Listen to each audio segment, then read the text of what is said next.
En estos momentos veremos un tema nuevo que es el del potencial eléctrico. Esta es una de las mayores aplicaciones que tiene en la vida cotidiana la materia, electricidad y magnetismo.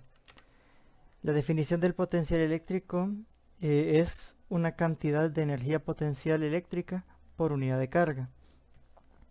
La definición es, entonces, la energía potencial entre la carga. Ahora, si nosotros a ambos lados de esta ecuación multiplicamos la carga, tenemos otra fórmula que nos indica qué es la energía potencial eléctrica, que es la carga por el potencial eléctrico. Entonces, si nos fijamos, aquí tenemos una propiedad de la carga fuente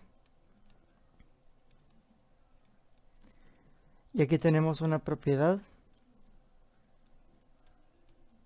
de la carga de prueba.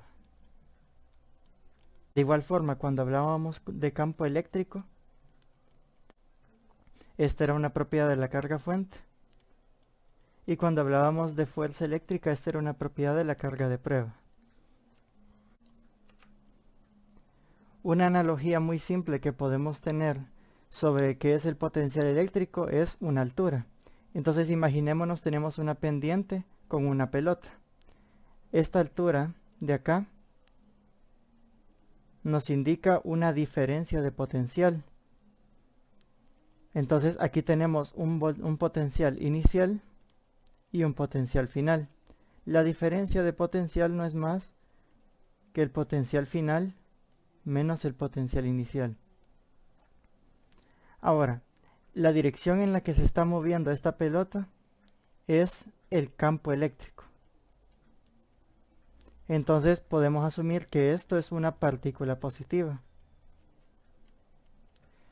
Si nosotros nos recordamos cómo es el campo eléctrico de una carga puntual positiva, es más o menos de esta forma. Entonces, acuérdense que lo que nos indica el campo eléctrico es la dirección en la que se movería una carga de prueba que yo colocara en un campo eléctrico. En este caso, si yo colocara una carga de prueba positiva, esta se va a mover en esta dirección. Por eso esto es lo que nos indica el campo eléctrico. Entonces, más o menos este es el movimiento que describe con el potencial eléctrico. Por tanto, el campo eléctrico apunta a las zonas de menor potencial, así como se ve en esta analogía.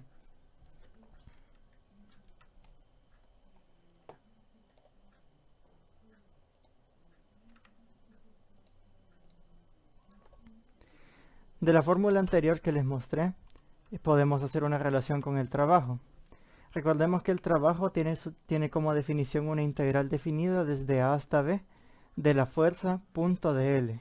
Estos dos son vectores. Ahora bien, recordemos también otra definición del trabajo. El trabajo es el negativo del cambio de energía potencial. Si nosotros tomamos estas dos fórmulas y las igualamos, tenemos esto de acá. Ahora, ya con esta nueva fórmula, reemplacemos el delta por su definición, que es la energía potencial en un punto B menos la energía potencial en un punto A. Distribuimos el signo negativo y ahora ordenamos un poquito la fórmula y tenemos que la energía potencial en A menos la energía potencial en B es igual a la integral del trabajo. Ahora bien, dividamos a ambos lados la carga de prueba y distribuyamos esta carga en cada una de sus partes. Si se fijan, en esta parte de acá tenemos la definición de campo eléctrico. Ahora, esta carga la vamos a distribuir en cada uno y quedamos con esta nueva fórmula de acá.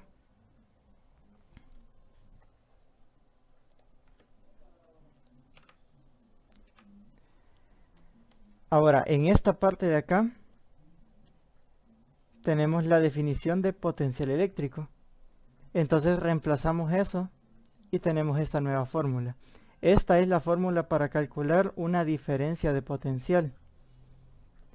Entonces, cada vez que queramos encontrar la diferencia de potencial en dos puntos determinados, necesitamos conocer el campo eléctrico y la trayectoria que se ha seguido para llegar de un punto A un punto B.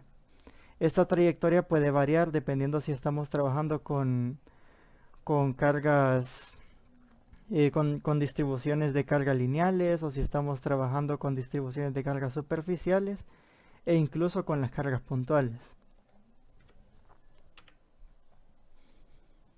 De lo anterior podemos concluir varias cosas. El potencial eléctrico es un escalar, entonces no es un vector, sale de un producto punto de dos vectores. La fórmula anterior nos permite calcular eso que se conoce como voltaje o diferencia de potencial. Entonces recuerden que les mencionaba que era el potencial eléctrico, pero la diferencia de potencial no es lo mismo que el potencial eléctrico. Cuando ustedes tienen una batería de 9 voltios, por ejemplo, el voltaje que dice ahí es la diferencia de potencial entre sus dos terminales. Entonces imaginemos tenemos una simple batería de 9 voltios, que es de esas cuadradas. Tiene su terminal negativa y su terminal positiva. Entonces entre estos dos puntos hay una diferencia de potencial que equivale a 9 voltios. Lo que nos indica esto es de que acá en la terminal positiva existen más 9 voltios y en la terminal negativa existen 0 voltios. Y la diferencia de potencial son 9 voltios. Con la fórmula anterior es posible calcular el potencial, pero para eso es necesario colocar una referencia en el infinito. Entonces, si teníamos el potencial en A menos potencial en B igual a la integral desde A a B de E de L, tenemos que colocar una referencia infinita. La referencia en el infinito va a ser el punto al final. Entonces nos estamos moviendo, estamos asumiendo que B es el infinito. Cuando tenemos esto, vamos a decir que el potencial en el infinito es igual a 0. Al hacer esto, se anularía esta parte y tendríamos una integral que va desde A hasta el infinito. Con eso podemos calcular el potencial en un punto determinado. Ahora, otra conclusión es que el campo eléctrico apunta siempre a las zonas de menor potencial. Esto aplica tanto para cargas positivas como para cargas negativas. Ahora, otra cosa. El potencial puede ser positivo y puede ser negativo.